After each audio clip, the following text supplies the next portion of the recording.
Greetings, ladies and gentlemen, and welcome to the first stage of the paid product research method. We are here in the product database. I've still got all the settings that I set up when I went through my product database lecture, which I've just done. I suggest that if you need to update yourself on what the product database is all about, that you watch that lecture first, and that'll tie on nicely to what we're about to do here. We're going to kind of go through the search results that I did in that lecture, and we're going to get them up and we're going to analyze them. Because in the product database, you find the products.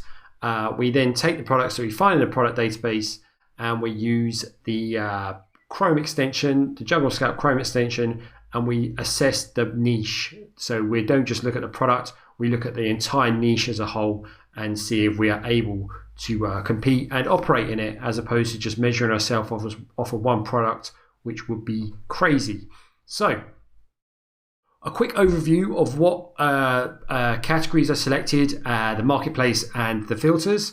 We went for automotive, baby products, car and motorbike, computers and accessories, DIYs and tools, garden and outdoors, home and kitchen, kitchen and home, lighting, office products, pet supplies, sports and outdoors, stationery, and toys and games. Now, I felt that this gave us a really good overview where we could source some really practical, decent products that fit our criteria, and they would be great to ship over. On the filters, we kept the filters pretty simple.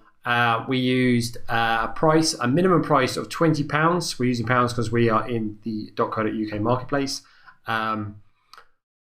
Estimated sales, minimum of 400 sales was our minimum. It needs to be making 400 sales or more a month, and we wanted there to be no more than 60 reviews on these products. So we then knew that we would be able to compete with them on reviews, which is very important.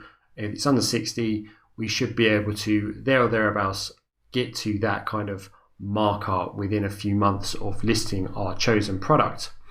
So, like I said, we're on the .co.uk. We went for oversize and standard, and we decided not to go for the Amazon products sold by Amazon, but just go for fulfilled by Amazon and fulfilled by merchant. We've got nothing on the keywords, and our results, we went for 100 per page. So we clicked search, and this was what came up. Now, there's a Build-A-Bear stuffing station. I've just Googled this, and I recommend that if you're unsure about things you find on these search results, that you Google it and you look through, you click on the old into a new tab and get the listing up to see what it's all about. And Build-A-Bear stuffing station is it's quite a reputable brand. Apparently they're a high street brand. They've got stores where you can go into the shop and stuff your own bear. Oh God, I did not know that. So yeah, we're not going to bother with that. It's become like a brand, a known name, and I feel that would be too much for us to compete with. So we won't bother with Build-A-Bear. What we will do though is we will select this one. So when I'm selecting products, this 360 pieces Magic Tracks car glow in the dark racing for kids. It looks very cool. It looks very, very sourceable from China. Getting product design in the box and all that is definitely something. It's maybe not the easiest of options because of product packaging, and there's a lot there with, like, in terms of the design and all that sort of thing. So it might be an intermediate option, but we'll stick it up anyway and see what it's about. What I do is I select it from. Sorry, I should have said that. I select it from the view on Amazon. That puts it into a new tab on my browser, so we can have a look at it and see what it's all about with the Chrome extension in a little bit once we select a few more of these. Moving further down, we have, what else do we have here that we could use? 3D printing pen, no, that's moving parts, a bit too much. I don't know what that is. Advent Scalanda Witchel, what is that?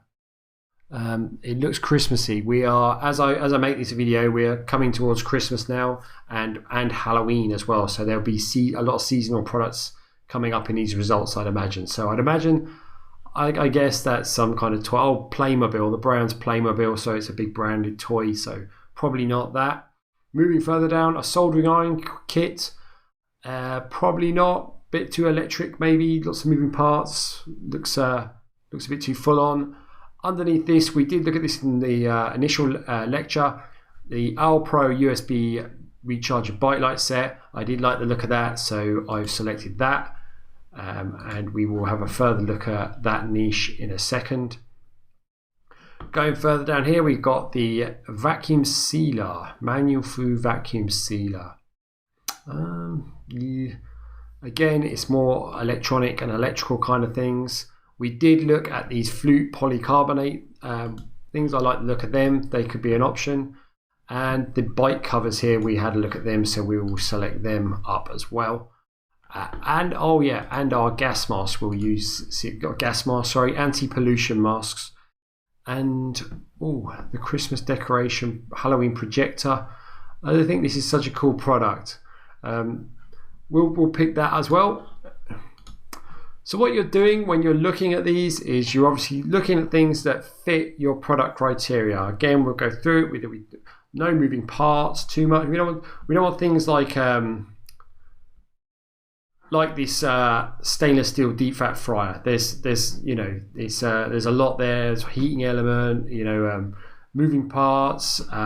It's probably quite heavy, quite bulky. So things like that. There's just a lot that can go wrong, and there's probably a lot of extra expense there. So there's a lot of risk as well. I mean, it's something maybe you could progress to once you get going, but you want simple things, like solar powered lights like this. It's a light that goes on or off. So if it doesn't work, it's not too bad. You can send them another one. You can do tests and build your way up to it. I happen to know that these solar powered lights are extremely competitive.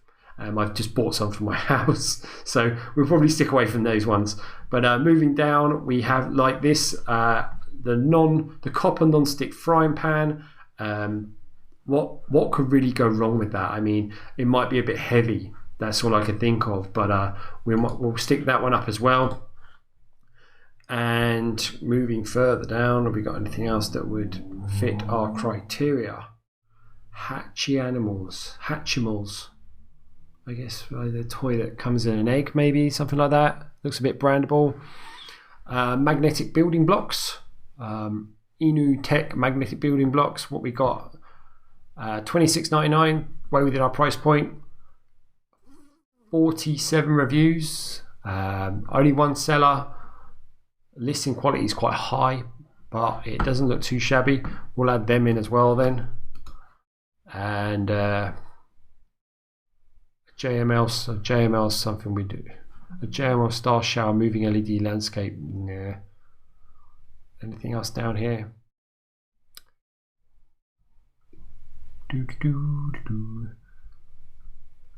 I think that should do us for now. So recapping on what we have here, we have our copper non-stick frying pan.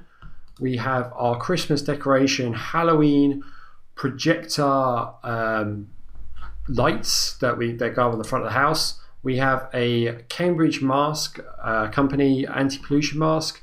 We have bike covers. We have a polycarbonate champagne flute. We have an Owl Pro USB rechargeable bike light, and we have our Magic Tracks car racing set, and also we have these kind of like magnetic toy building blocks here. So what we'll do in the next lecture is we will fire these up and we will start searching for these on Amazon and run them through the JungleScat Chrome extension and see if we've got any potential products that we can add to our product tracker. See you in the next lecture.